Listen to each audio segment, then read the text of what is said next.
pagi dan selamat datang dalam acara Tribun Academy. Boleh minta tepuk tangan nih Bapak sekalian?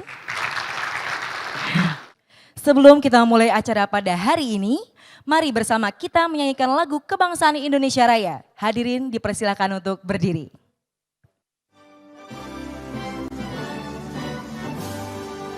Baik, hadirin dipersilakan untuk duduk kembali.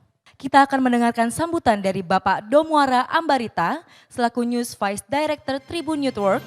Kepada Bapak Domuara kami persilahkan. Tapi menurut kami ke depan tidak cukup di sini. Kami terbiasa sampai penyelenggaraan pelatihan menulis. Saya kira kalau Bapak Ibu yang pimpinan itu mengerti kebijakan saja. Tapi teknis menulis, teknis membuat video, bagaimana mengambil angle itu biarlah teman-teman di daerah. Maka tindak lanjut dari kerjasama ini Pak Gasim dan nanti kita perlu breakdown lagi. Menurut kami adalah setelah ini akan ada TOT. TOT itu di tingkat pusat mungkin menghadirkan dari kodam-kodam. Lalu setelah itu ada TOT lagi di tingkat kodam sampai ke Korem, sampai ke Dandim. Di mana nanti Dandim mengirim dari Koramil bahkan Babinsa gitu. Jadi berjenjang. Untuk selanjutnya, sambutan kedua kami mengundang Bapak Paulus Tri Agung Kristanto selaku Wakil Pemimpin Redaksi Harian Kompas dan anggota Dewan Pers untuk naik ke atas panggung. Kepada Bapak Paulus kami persilahkan.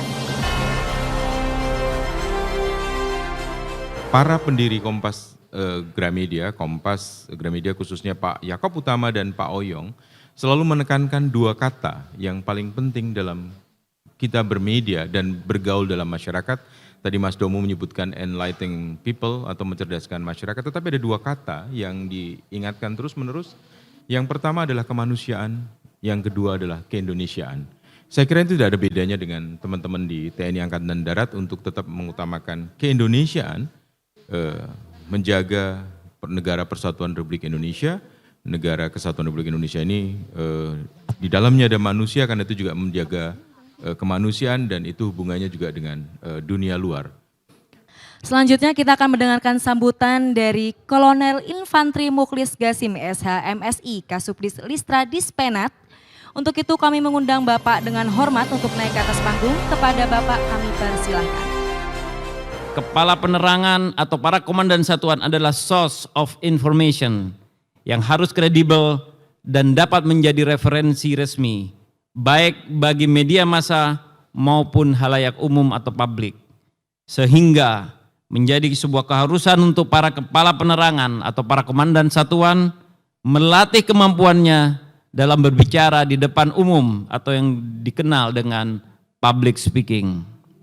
Saya berpesan agar seluruh peserta dapat memanfaatkan kesempatan yang sangat baik ini untuk menggali pengetahuan dan pengalaman sebanyak-banyaknya kepada para narasumber, kepada para mentor, dan jalin koordinasi silaturahmi. Dari para mentor dan para narasumber, mereka adalah orang-orang yang telah teruji kapabilitasnya dalam hal public speaking. Demikian sambutan saya pada acara pembukaan public speaking tahun anggaran 2024 kali ini. Akhirnya dengan mengucap Bismillahirrahmanirrahim, pada hari ini Kamis, tanggal 25 Januari 2024, pukul 08.58 waktu Indonesia bagian Barat, pelatihan public speaking tahun anggaran 2024 secara resmi saya nyatakan dibuka. Semoga Tuhan Yang Maha Kuasa memberikan petunjuk dan perlindungannya kepada kita semua dalam setiap langkah pengabdian kita kepada bangsa dan negara. Tanpa berlama-lama untuk memulai pemaparan sesi 1, saya mengundang Bapak Domuara Ambarita selaku News Vice Director Tribun Network untuk menjadi moderator sesi 1 untuk waktu dan tempat kami persilakan. Langsung saja kita undang pembicara untuk mengangkat topik disinformasi, black campaign, dan jurnalisme solusi.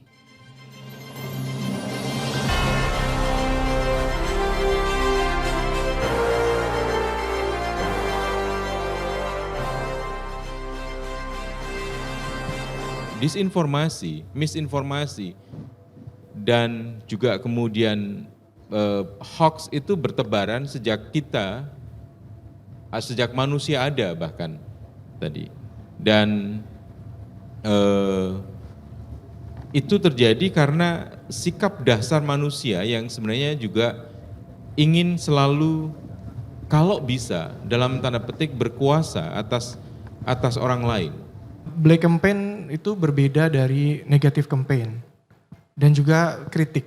Kalau negative campaign biasanya basisnya pada fakta, dia menyampaikan informasi faktual tetapi mungkin negatif bagi pihak lawannya gitu. Tapi basisnya adalah pada fakta.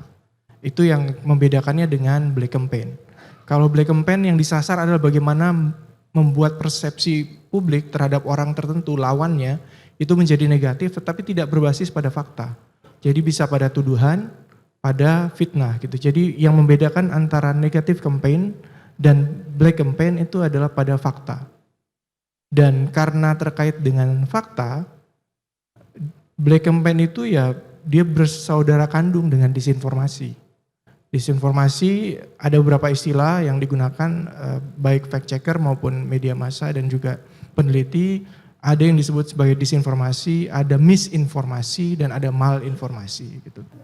Ketika di media sosial atau di dunia maya itu ada berita yang mengarah ke hal yang negatif terhadap satuan kami ataupun satuan kita, hal apa yang paling tepat yang harus kita lakukan? Yang pertama-tama cek dulu fakta atau tidak, yang kedua laporkan, yang ketiga memberikan klarifikasi di media sosial, bisa juga di di TNI maupun juga bekerja sama kolaborasi dengan media massa. Kita lanjutkan sesi kedua.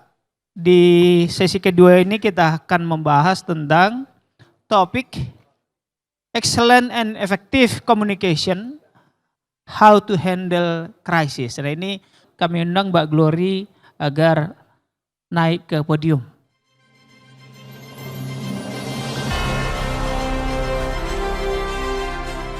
Nah, teknik public speaking Bapak Ibu atau komunikasi pada dasarnya banyak sekali. Tapi saya akan bicara lebih spesifik karena waktu terbatas di dua hal ini, penampilan dan penyampaian.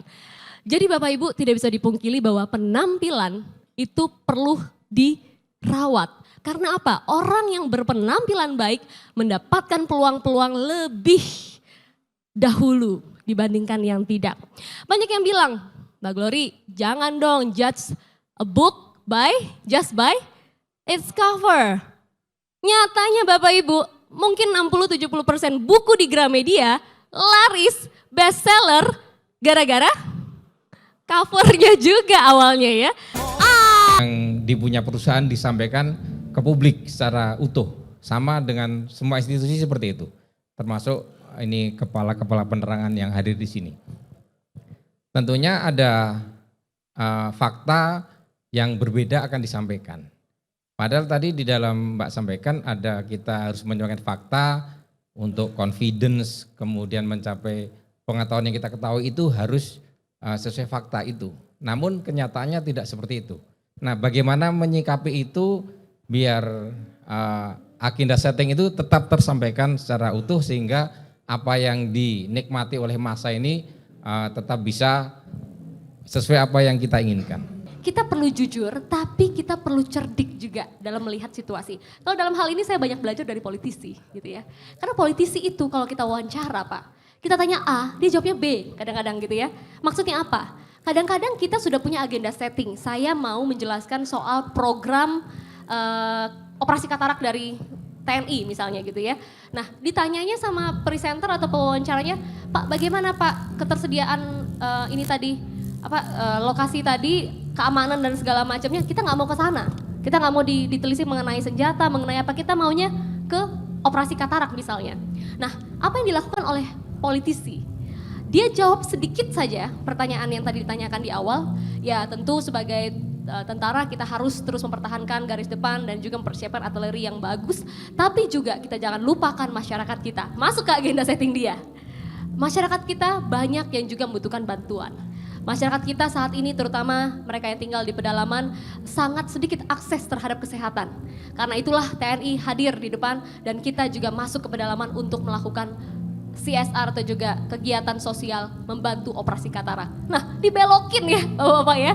Apa yang ditanyakan gitu ya, dia mengarahkan kepada kekuatan militer, kepada senjata dan apa segala macam, kita bisa jawab sedikit di depan, kita belokkan ke agenda setting kita. Selamat siang semuanya, kembali bersama Olivia Nur. Selanjutnya kita akan memasuki sesi ketiga dengan moderator Bapak Vovo Susatyo selaku General Manager Digital Content 2 of Tribun Network. Kepada Bapak Vovo, waktu dan tempat kami persilahkan. Terima kasih.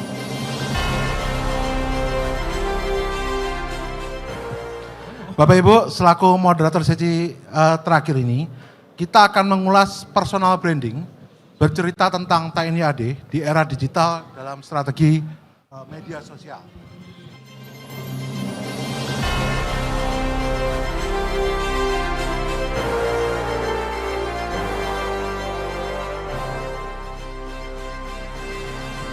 Makanya kalau militer itu punya operasi militer selain perang, mungkin yang di digital ini seperti perang, Pak.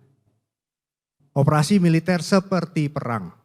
Kenapa? Karena butuh target, kita menentukan targetnya, kita menentukan strateginya, dan kita harus punya skillnya. Kalau di tentara itu kan lebih baik mandi keringat ketimbang mandi darah di pertempuran. Jadi latihan terus dan lain sebagainya, dan itu harus dilatih. Dan hari ini di sosial media, di dunia digital, di konteks pemilu, kita menyaksikan pertempuran narasi antara pasangan calon, antara orang-orang yang terlibat dan lain sebagainya. Ini udah ada pertempurannya seperti itu. Nah ini data ya Pak ya, kalau mau milih mana yang mulai, ini yang paling favorit ini berdasarkan data dari Hootsuite atau Meltwater, itu ada WhatsApp yang paling banyak digunakan. Makanya kalau viral-viral forward itu kebanyakan di WhatsApp. Dan grup WhatsApp itu bahaya banget sebenarnya, karena banyak konten-konten atau kita itu cuma baca judul, nggak buka artikelnya, udah di-share lagi. Mending share-nya perorangan, tapi di-share-nya ke grup.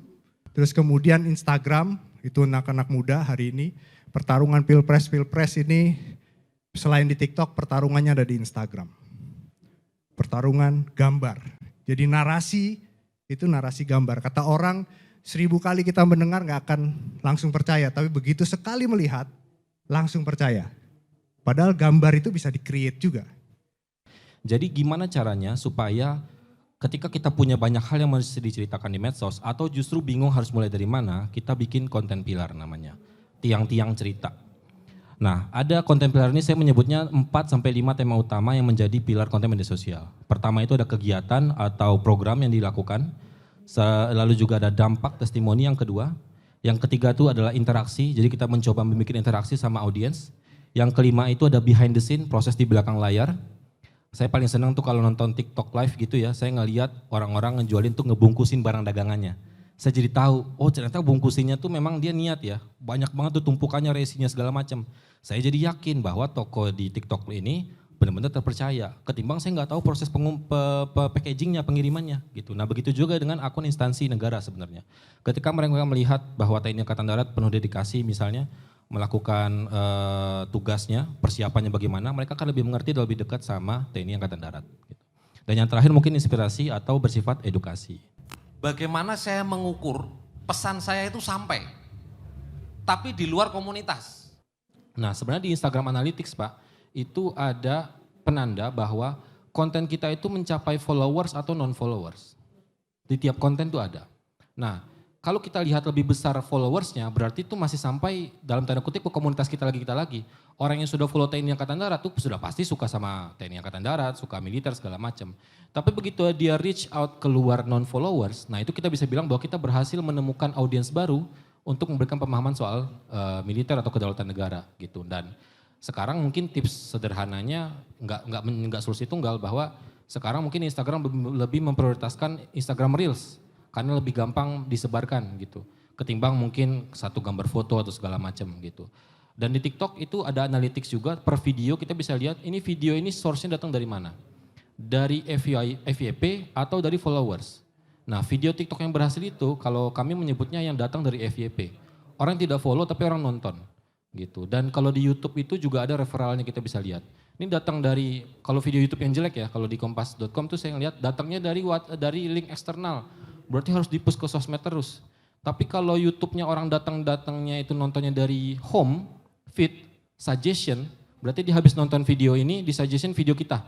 Nah itu berhasil, dia menjangkau audiens yang di luar dari subscriber kita gitu. Nah kalau saya menilainya simpelnya seperti itu. Dan kalau mungkin untuk tools yang pengen tahu ini profesinya apa segala macam, mungkin bisa dikulik di Google Analytics atau kalau kami melakukan lagi survei biasanya. Saya Olivia Nur mewakili segenap pihak penyelenggara acara ingin mengucapkan mohon maaf jika ada kesalahan selama acara berlangsung. Salam sehat dan sejahtera. Sampai jumpa besok hari karena masih ada pemaparan yang sangat menarik menunggu. Wassalamualaikum warahmatullahi wabarakatuh.